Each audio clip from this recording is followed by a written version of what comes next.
Baiklah. Assalamualaikum warahmatullahi wabarakatuh. Kami dari kelompok yang akan presentasi untuk mata kuliah Audit Manajemen, yang dimana dengan saya sendiri, yaitu Almi Aisyah Lubis, dan juga rekan saya, Askia Suhaira Salsabila, akan mempresentasikan mengenai mata kuliah, mengenai materi pelajaran Audit Manajemen Keuangan. Selanjutnya akan disampaikan oleh Askia Suhaira Salsabila. Kepada Askia dipersilahkan.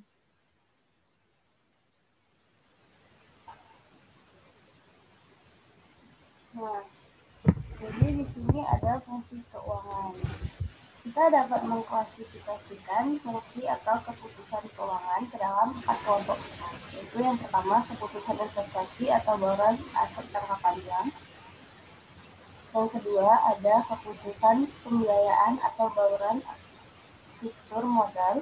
Yang ketiga keputusan likuiditas atau bauran aset-aset jangka pendek. Yang terakhir ada keputusan dividen atau keputusan pengalokasian laba perusahaan.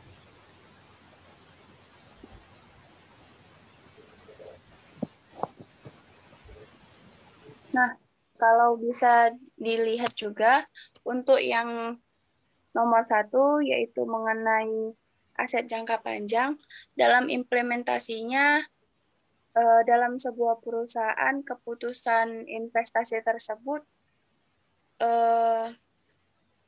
bisa dilakukan dengan cara merger, dengan cara akuisisi, dengan cara maupun konsolidasi. Nah, bauran aset jangka panjang itu bisa juga contohnya obligasi, aset tetap, dan bangunan, atau biasanya peralatan yang sifatnya mahal ya gitu. Nah, untuk pembiayaan untuk keputusan pembiayaan itu atau bauran itu biasanya jika dilihat secara internal itu bisa disebut saham preference, atau kalau dari eksternalnya yaitu bisa juga obligasi. Nah, untuk keputusan dividen atau keputusan pengelolaan laba perusahaan, biasanya itu bisa dilihat dari RUU PS ya. Nah, baiklah selanjutnya. Selanjutnya ada pengertian audit manajemen. Apa sih pengertiannya itu? Audit manajemen keuangan dilakukan untuk memberikan keyakinan bahwa sumber daya keuangan yang dimiliki perusahaan dikelola dengan ekonomis, efisien, dan efektif dalam mencapai tujuan.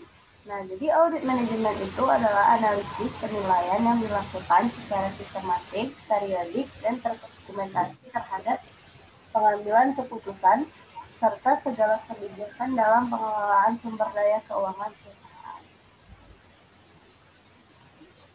Nah, saya bisa menambahkan sedikit ya mengenai kalau dia secara sistematis, berarti dia secara bertahap.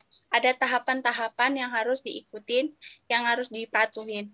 Nah, jika kalau secara periodik, bisa secara berkala, yaitu triwulan, caturwulan, dan anual. Nah, kalau terdokumentasi itu bisa berdasarkan misalnya apa namanya audit pendahuluan, audit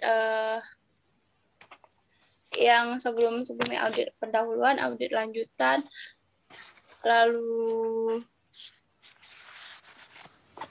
dalam audit itu ada karakteristik, sebab dan akibat serta rekomendasi. Nah, selanjutnya. Nah, lalu ada tujuan audit manajemen keuangan. Yang pertama itu menilai ketepatan strategi dan kebijakan keuangan yang ditetapkan perusahaan, baik kebijakan investasi, operasi maupun pendanaan. Lalu selanjutnya ada tujuan kedua itu menilai apakah dokumentasi peraturan, pemantauan, dan pelaporan manajemen keuangan telah memadai sebagai elemen penting dalam kerangka kerja manajemen keuangan termasuk perencanaan, kebijakan, pengembangan keuangan, akuntabilitas, dan lain-lain. Dan terakhir, itu menilai ekonomisasi, efisiensi, dan efektivitas tata kelola keuangan perusahaan, baik aktivitas investasi, operasi, maupun pendanaan, telah sesuai strategi dan kebijakan keuangan yang telah ditetapkan. Nah, sedikit tambahan juga mengenai ekonomisasi. Nah, ekonomisasi ini eh, biasanya berkaitan dengan biaya.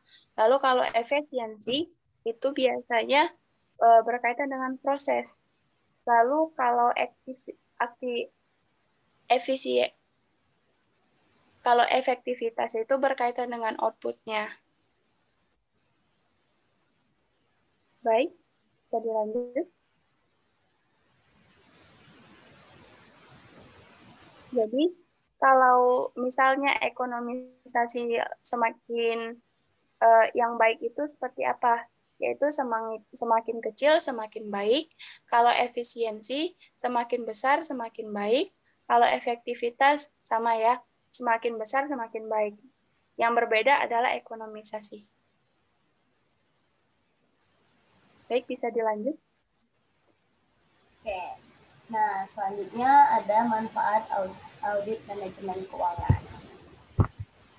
Yang pertama, deskripsi tentang ekonomisasi, efisiensi, dan efektivitas tata kelola keuangan perusahaan saat ini.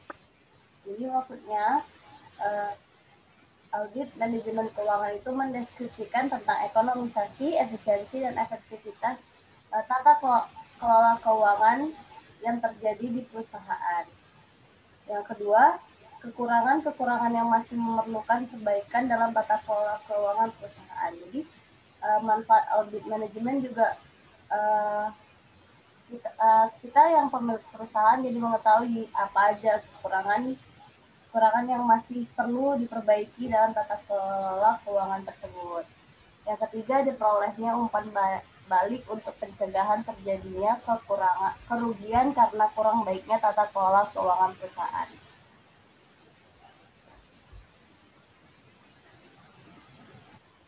Ruang lingkup audit. Audit manajemen keuangan meliputi penilaian terhadap keseluruhan aspek keuangan perusahaan, baik organisasi, kebijakan, maupun pengelolaan keuangan dalam mencapai tujuan perusahaan. Nah, secara lebih detail, ruang lingkup audit keuangan meliputi yang pertama, ketetapan posisi organisasi manajemen keuangan dalam struktur organisasi perusahaan dan kapabilitas sumber daya manusia pada Departemen Keuangan. Yang kedua, penetapan tugas, wewenang, dan tanggung jawab pada setiap fungsi keuangan. Yang ketiga, prosedur dan pedoman tata kelola keuangan perusahaan. Yang keempat, ketepatan keputusan dan kebijakan keuangan yang ditetapkan perusahaan. Dan yang terakhir, tata kelola manajemen keuangan perusahaan. Nah, saya ada sedikit tambahan mengenai, jadi tata kelola keuangan tersebut, siapa sih yang membutuhkan tata kelola keuangan ini? Nah, yang membut yang me yang memanajemenkan yang me, apa namanya?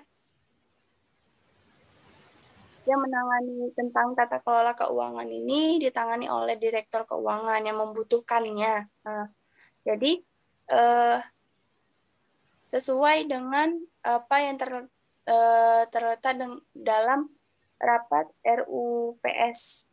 Nah, terdapat dalam RUPS juga bahwasanya misalnya ada apa namanya eh, misalnya di dalam suatu perusahaan, nah eh, audit manajemen SDM-nya mengenai ketepatan waktu para karyawannya. Nah, misalnya dalam suatu perusahaan tersebut belum untuk apa namanya untuk daftar hadirnya itu belum menggunakan fingerprint, masih menggunakan manual, masih tanda tangan atau lain dan sebagainya. Nah, itu dikelola ditangani oleh siapa? Oleh Direktur Keuangan. Bagaimana mereka mengatur tata kelola keuangan dalam perusahaan tersebut. Oke, selanjutnya. Nah, pendekatan. Beberapa pendekatan yang sesuai dengan audit manajemen keuangan diantaranya adalah yang pertama, pengujian terhadap ketepatan kebijakan tata kelola keuangan. Jadi maksudnya audit manajemen keuangan itu melakukan pengujian terhadap ketepatan kebijakan tata kelola keuangan yang sesuai untuk mencapai tujuan perusahaan. Selanjutnya, penilaian keselarasan tujuan dan program manajemen keuangan dengan tujuan perusahaan secara keseluruhan. Yang terakhir ada penilaian terhadap ekonomisasi, efisiensi, dan efektivitas pelaksanaan program-program manajemen keuangan yang dimana maksudnya audit tersebut itu menilai apakah pelaksanaan program-program di manajemen keuangan ini sudah dilaksanakan dengan ekonomis, efisien, dan efektif.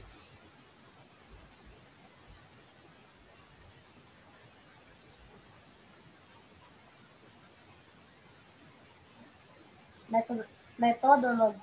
Teknik pengumpulan data yang sesuai untuk audit manajemen keuangan itu bisa dengan review terhadap dokumen-dokumen penting perusahaan, bisa juga dengan wawancara terhadap beberapa personel kunci, misalnya dengan sumber daya manusia yang terdapat di divisi keuangan tersebut, atau audit di lokasi dengan observasi di perusahaan.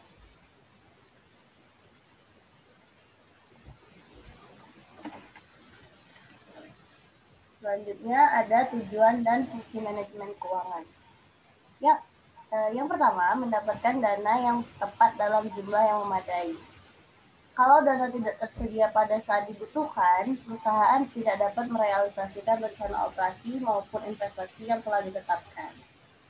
Jadi kebutuhan dana bagi perusahaan harus terpenuhi secara tepat, baik secara kuantitas, waktu, dan melalui cara yang paling ekonomis. Yang kedua,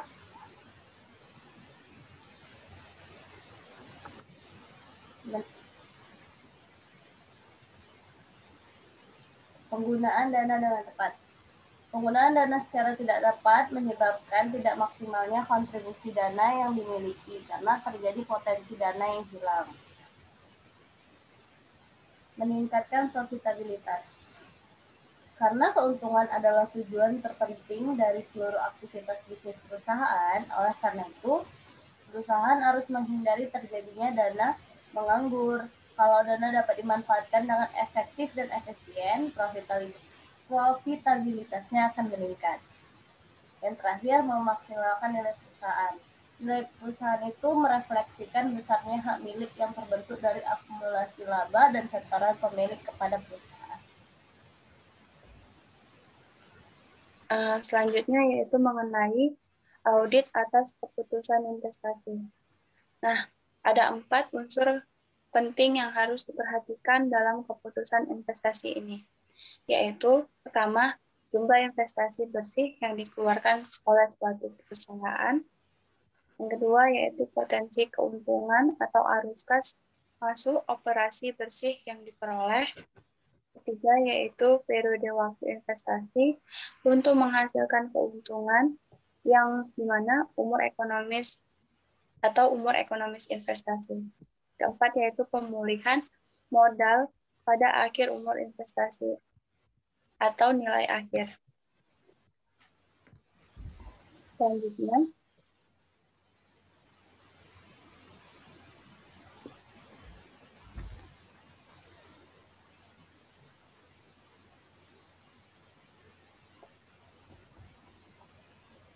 apa sih itu audit atas keputusan operasi? Audit atas keputusan operasi ini adalah suatu kebijakan operasional yang menyangkut penggunaan secara optimal sumber daya yang dimiliki oleh suatu perusahaan untuk memuaskan pelanggannya. Yang dimana suatu rencana bisnis yang lengkap dapat menjadi sebuah panduan dalam menjalankan rencana operasi yang akan dilakukan dalam periode waktu tertentu yang menyangkut rencana penjualan, rencana kebutuhan sumber daya, rencana penggunaannya, dan dari mana sumber dan daya tersebut akan terpenuhi. Baik, selanjutnya.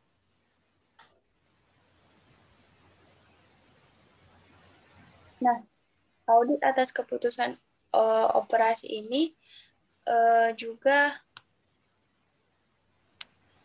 dalamnya terdapat beberapa cara yang bisa dilakukan untuk mengendalikan pendapatan dan beban yang membentuk laba, yaitu satu, siapkan laporan keuangan bulanan atau tahunan ya di sini.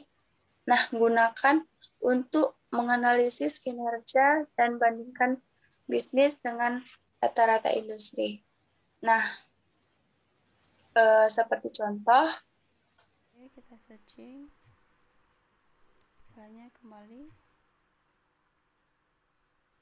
Nah, di sini sudah ada tertera analisis kinerja dari rata-rata laporan keuangan perbankan ya. Laporan keuangan dari berbagai perbankan di sini. Nah, jika kita lihat dari sales growth-nya dapat diketahui bahwa yang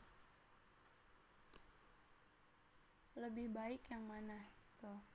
Nah, jika kita tengok untuk BBRI itu 6,45, BBRI BRIS-nya itu 13,30, BBRI 5,82 dan BBCA itu 0,06%. Nah, yang mana nih kira-kira? Nah, jadi yang lebih baik itu yaitu di BRIS ya, 13,30%. Dan BRIS itu lebih baik daripada BBRI dan kawan-kawannya. Yang urutan yang kedua itu ditempati oleh BMRI ya, Bank Mandiri. Lalu yang ketiga yaitu BRI dan keempat yaitu BCA. Nah, jika kita lihat dari debit equity-nya, nah siapa yang lebih baik? Kalau kita lihat dari debit equity. Debit equity BBCA 5,0, BBRI 6, BRIS-nya 9,5 dan BMRI 6,7. Yang mana yang lebih baik? Ya, bagus. Ya, tentunya yang lebih baik itu dari BBCA. Kenapa gitu? Karena BBCA itu sebesar 5,0 yang berarti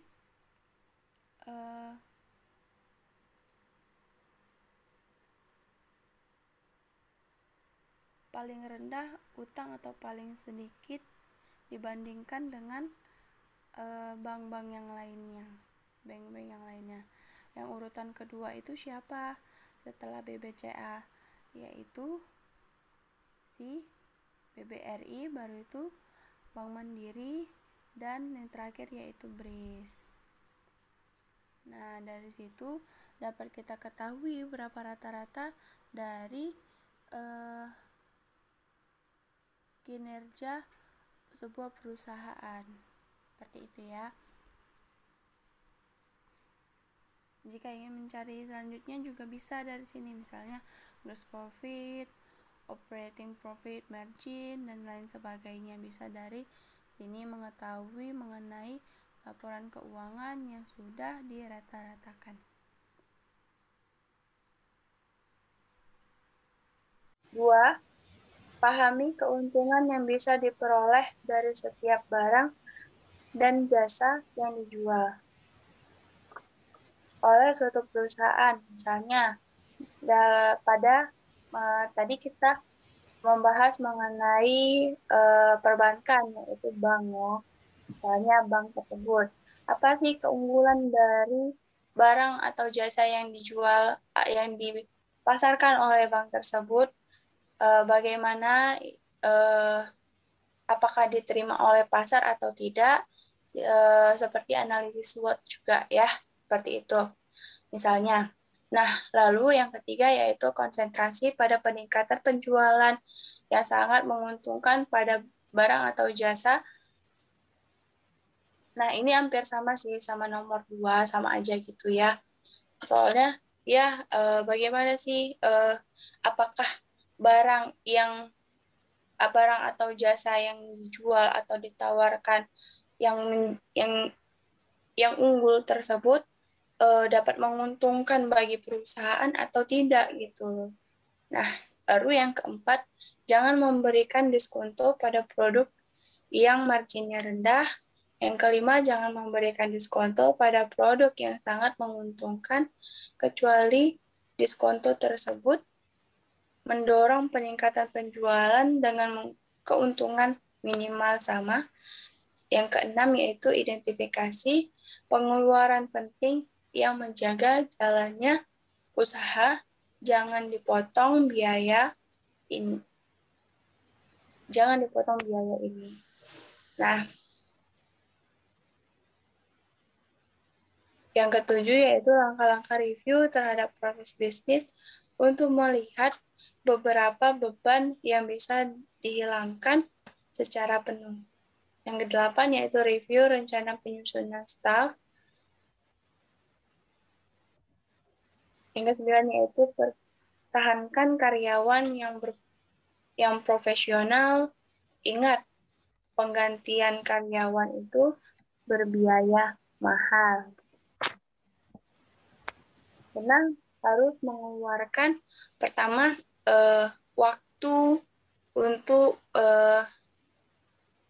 staff mewawancara itu biasanya dilakukan oleh siapa sih? Apa? Iya itu. Nah, kan kita harus memberikan mereka makan pertama, keuangan, waktu yang mereka keluarkan pasti kita berikan kan, kita gaji kan. Karena dia sudah wawancara untuk perekrutan karyawan baru gitu. Nah, oke, selanjutnya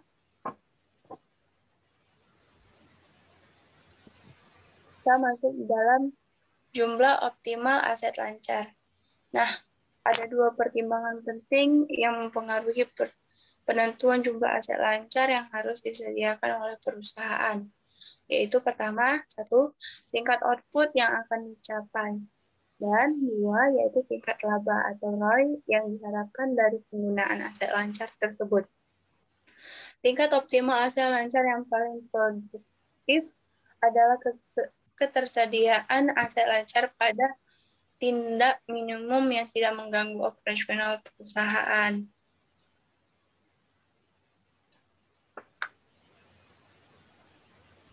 Baik, selanjutnya.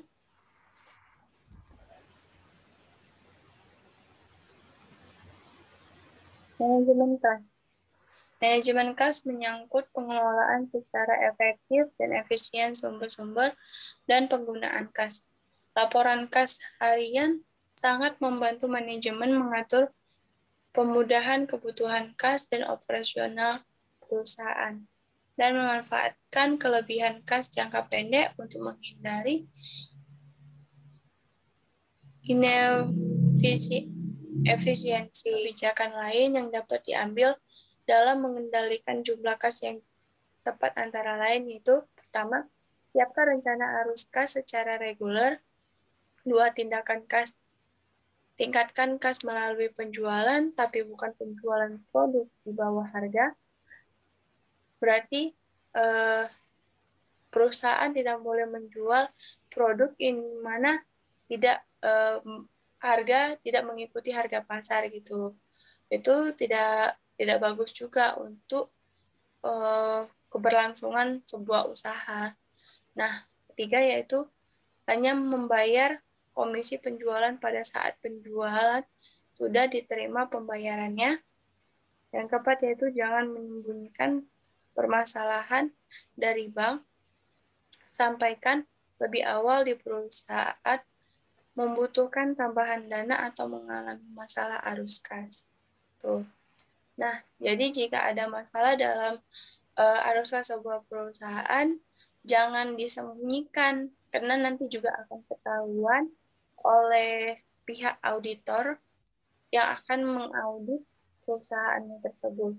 Tapi seorang manajer itu seharusnya bisa untuk terbuka bahwasanya dia memerlukan tambahan dana untuk masalah yang sedang dialami oleh perusahaannya. Oke, selanjutnya manajemen piutang. Nah, beberapa kebijakan yang bisa diambil untuk mengendalikan piutang yaitu antara lain pertama yaitu melakukan komunikasi secara reguler dengan pelanggan, terutama pelanggan yang memiliki utang kepada perusahaan. Nah, di sini tugas orang manajer di sini manajemennya yaitu ya kalau seorang memiliki utang pada Anda pasti kan bakalan diminta kan. Nah, kalau misalnya orangnya yang segenan malahan yang memberikan utang yang lebih ciut daripada yang berutang yang lebih garang kayak harimau singa gitu ya. Nah, jadi kalau Anda seorang yang bisa lebih galak mungkin ya, yang galak bisa menjadi bisa kuat mental untuk nagih-nagih utang kepada pihak yang berutang pada perusahaan Anda. Bisa memakai jasa juga, jasa apa tuh namanya Syah? Rentenir-rentenir gitu ya. Nah, itu bisa dipakai oleh sebuah perusahaan untuk menagih utang kepada pelanggannya. Lalu yang kedua yaitu membuat analisis umur panjang. Lalu yang ketiga yaitu negosiasi pembayaran periodik jika hal tersebut dapat membantu untuk menyelesaikan piutang kepada pelanggan yang telah jatuh tempo. Nah, jika telah jatuh tempo biasanya apa kita bisa melakukan negosiasi lagi? Gitu, itu pertanyaannya. Bisa tidak kalau ini kita udah jatuh tempo, kita negosiasi lagi? Ya tentu saja bisa. Misalnya seorang apa? Jika kita nyewa kan gitu kan, belum ada uangnya gitu kan. Nah kita bisa bernegosiasi, boleh enggak seminggu lagi gitu. Nah itu harus dikompromikan pada pihak perusahaan lagi. Dan pelanggan juga jangan melewatkan dari waktu jatuh tempo yang sudah dinegosiasikan tersebut. Nah, selanjutnya itu sebelum memberikan penjualan kredit kepada pelanggan, lakukanlah sebuah analisis kredit dan sepakati jangka waktu yang tepat untuk memberikan kredit atas penjualan tersebut. Nah, yang kelima yaitu dorong pelanggan melakukan pembayaran segera dengan memberikan beberapa keuntungan seperti potongan penjualan. Nah, oke, baik selanjutnya. Manajemen persediaan. Beberapa kebijakan pengelolaan persediaan berikut ini bisa dijadikan referensi dalam manajemen persediaan yang ekonomis, efisien, dan efektif. Yaitu pertama, setiap pembelian harus berdasarkan permintaan dari unit penjualan. Yang kedua yaitu tentukan batas maksimum dan batas minimal persediaan. Yang ketiga yaitu pertahankan jumlah persediaan yang tepat untuk mengamankan pasokan kepada pelanggan. Yang keempat yaitu identifikasi, persediaan termasuk kategori slow moving, dan dead stock. Usaha dijual walaupun dengan harga di bawah harga normal. 5 yaitu lakukan negosiasi dengan pemasok untuk mendapatkan kapasitas pasokan dalam jumlah yang fleksibel. Keenam yaitu lakukan perhitungan fisik persediaan secara periodik untuk menentukan fisik persediaan yang benar dan menentukan persediaan yang tidak sesuai dengan standar kualitas. Baik, selanjutnya.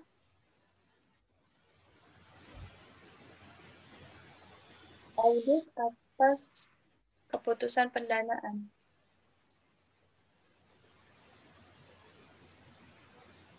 Yaitu pertama yaitu kebijakan pendanaan.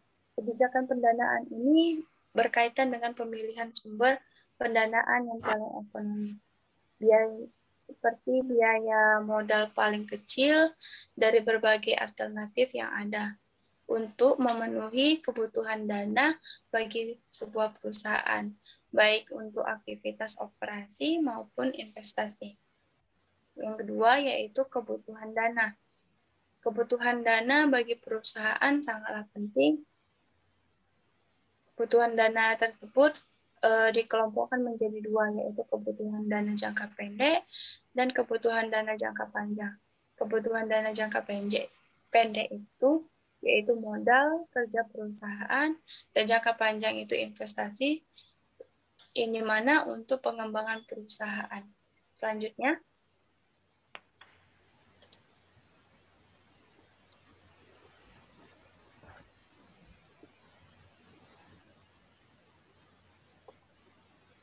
sumber dana.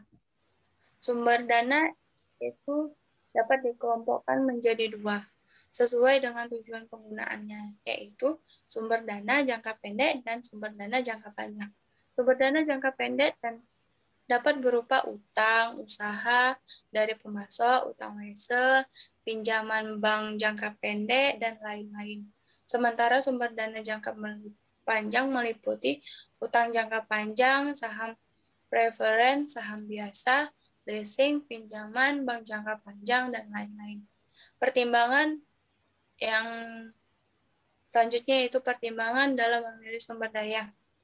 Beberapa hal yang harus dipertimbangkan dalam pemilihan sumber daya meliputi apa saja, yaitu ada 5, yaitu biaya inkremental, fleksibilitas, waktu, pengendalian, dan kemungkinan resiko. Baik, selanjutnya.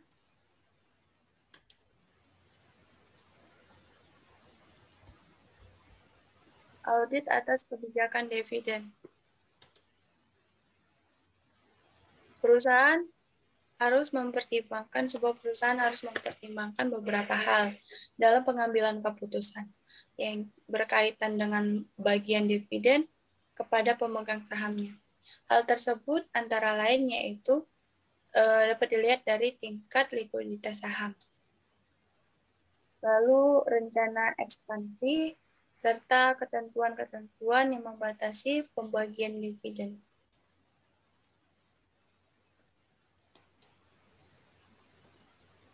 Oke, selanjutnya